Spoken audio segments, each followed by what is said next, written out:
thing that got to me, outside of everything that has happened with the media, the only thing that got to me in all of this is Latoya's lies. Yo, what's happening, guys? It's your boy Uncle B with another episode of Uncle B's podcast. Guys, we went to Home Affairs. We did what we needed to do. You know, at this stage, I just feel like this guy, I don't even want to say his name anymore. He's just seeking for attention because he came back, started making more threats. I put it on the post section. I don't want to talk about him anymore. So let's make this the last time we ever mention his name. I'm not even going to take him on this video. I give you 24 hours to delete every single video of you talking about foreigners in South Africa. You yourself are a foreigner in South Africa who is not just illegal, but both illegal identity that you have. He's talking about deformation of character when he's making statements that are obviously not true, which I obviously proved here. It is sad, Guys, you know, delete all these videos, otherwise I will contact my friends in high places of South Africa to make sure you go to jail. Identity thief. You know, I'm beginning to realize that these people, these illegal foreigners, Zimbabweans and Nigerians are so proudful because consequences don't befall them. I mean, what happened to Chidima? Absolutely nothing. Now they are just waiting for that wave to disappear so we never speak about her again. That's why you see they put her underground, they shut her up. I'm sure they're financing her while we are not hearing anything from her. Because she has to eat, she has to survive, she has to live. But I can assure you that she's living a life somewhere in some country. She's probably not even in Nigeria, hiding. These people, including this one, no consequences. They can threaten, they can insult. It's like there's no consequences to illegal foreigners in South Africa. Because they all know people in high places. Because apparently even this one here knew people in high places. She also knew people in high places because she ended up getting a diplomatic passport and living in the country. See? So South Africa, we have no power. People know people in high places, so they can freely say it like this. They can freely say it in public and can freely threaten that you will not survive this. I'm set on my life that I will not survive this. So the threats are there, guys. I'm not worried. I just want everybody to know that I'm not worried. If anything happens to me or my kids, it's this guy. He's made the threats very clear. He's made it very public.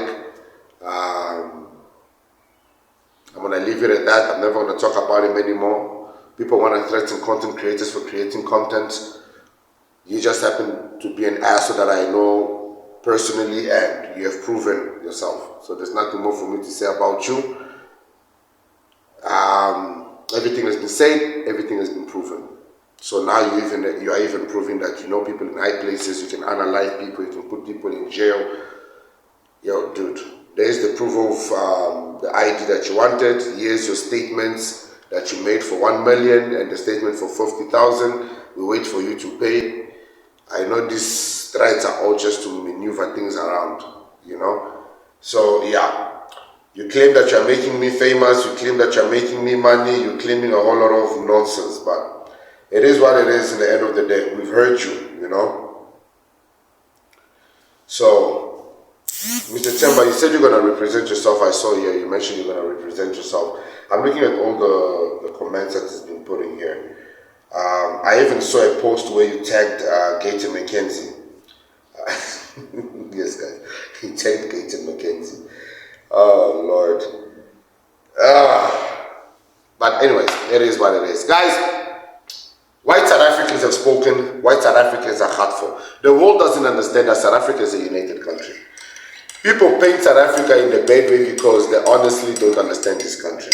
So when a problem arises where white South Africans, or rather yes, South Africa needs to unite, they unite very fast.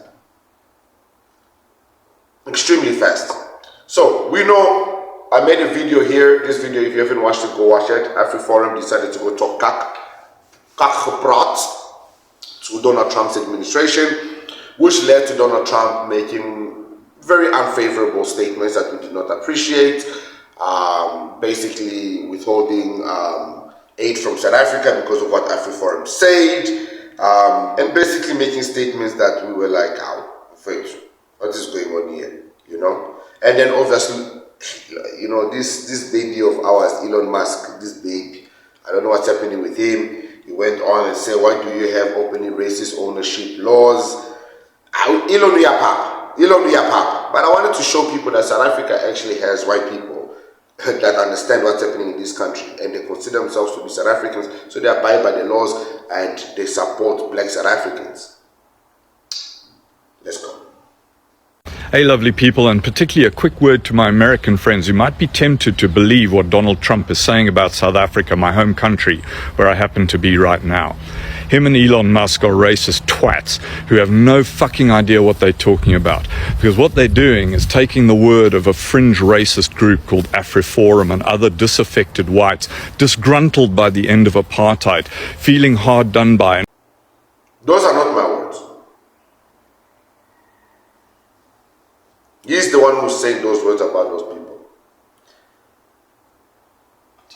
Feeling hard done by, much like the Israel.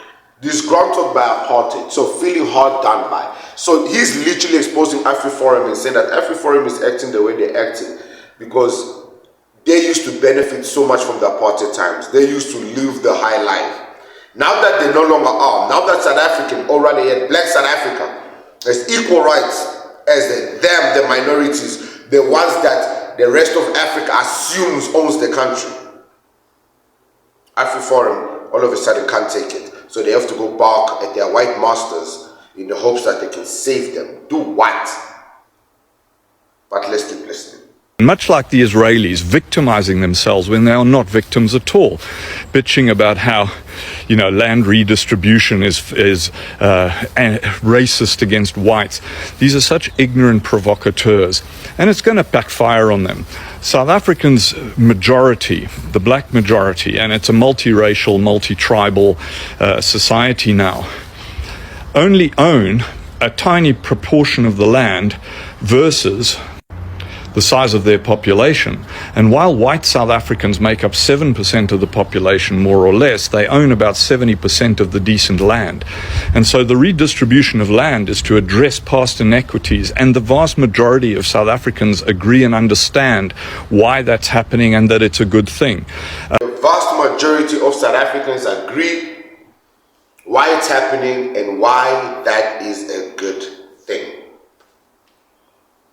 Guys, listen, even I like I said, I live in a predominant white neighborhood, which is known as a white area. I remember I was talking to a white person and said, yeah, you know, like with me living in a white area, they're like, this is not a white area, this is still Africa. They had to correct me. And that's why I always say, I live amongst white people that understand that it's not about black and white. That they understand, although they were born here and everything, but because of what had happened in the past and everything that black South Africans have gone through, there are certain things that just need to be done and need to be accepted. I always bring receipts, guys. I always bring receipts because it's important for people to see that I'm not just talking out of my ass.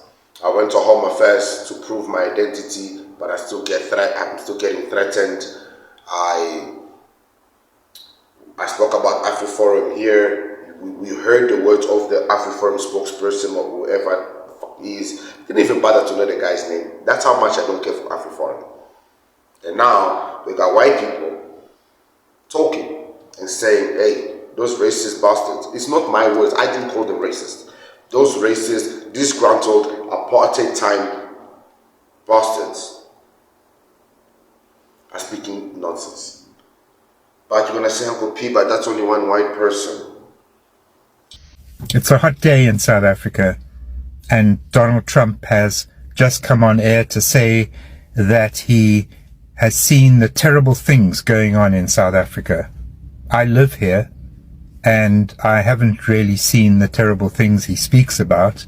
I'm continually amazed at the disinformation that this man sends. I'm amazed that anyone would believe him. We in South Africa are laughing. We honestly are. But what worries me most is that you Americans seem to believe him. Even statements about your own country, you believe that he's doing the best thing. I feel very sad for you and very down. I hope you can get this man out one way or the other. Goodbye. One thing about lies about a nation like South Africa, when it's being said by other people that don't even reside in the country, you should really take it, what do they say, with a pinch of salt. Some people have never experienced South Africa to its full totality. They've never allowed themselves to be part of the society, to integrate themselves into the South African culture, which is both Afrikaans, Zulu, Xhosa, Venda, you name it. Most foreigners that come to South Africa, they just stick to each other. They stick to their groups, they find people of their own country, and they create an environment that is similar to their country. That's why you see where you go, when there's a lot of foreigners, it's always messy like their countries. White people are standing for South Africa. They are standing for their land, saying, no, we are fine. These white people that you always find having issues with black South Africans and all this, are the racists, the ones that are still benefiting from the apartheid times. We who understand, we want them to get their lands back. We want it to be equal because it's their country. They are the majority. It's not my words, it's their words. And I'll end it with more evidence and receipts, like I always do. I'm in disbelief. The only thing that got to me, outside of everything that has happened with the media, the only thing that got to me in all of this is Latoya's lies. You know, South Africans are not serious. Yo, we are not serious. Yo.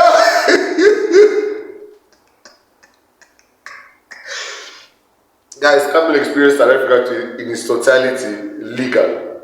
So you don't have to start threatening people's lives. You don't have to, like enjoyment in this country. I'm your boy Kofi. I'll see you guys on the next one.